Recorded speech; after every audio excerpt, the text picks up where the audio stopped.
आंबेगाव तालुक्यातील शिंगवे पारगाव इथं 4 वर्षाच्या चिमुकलीवर अत्याचार करण्यात आला। आमदार गोपीचंद पडळकर यांनी पीडित कुटुंबाची भेट घेतली। गावकऱ्यांनी आक्रोश केलेला आहे।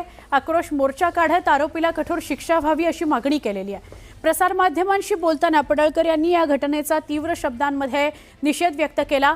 फास्ट ट्रॅक कोर्टात खटला चालवला जावा अशी मागणी त्यांनी केलेली आहे। एका 4 वर्षाच्या बालकावरती दिवसाढवळ्या अतिप्रसंग करणं ही कुठली प्रवृत्ती आहे? ही प्रवृत्ती ठेचून काढली पाहिजे। मुलीच्या आई आणि वडिलांनी एक चांगली भूमिका घेतली। ते म्हणले आमच्या मुलीच्या बाबतीत हे घडलंय, हे दुसऱ्या बाबतीत घडता कामा नये, याच्यावरती आवाज उठवला पाहिजे। आणि म्हणून आज इथं गावातील सर्व लोकांनी या मोर्चाचं नियोजन केलेलं आहे। आमचे हबप संग्राम बापू महाराज हे या मोर्चाला संबोधित करण्यासाठी आलेले आहे।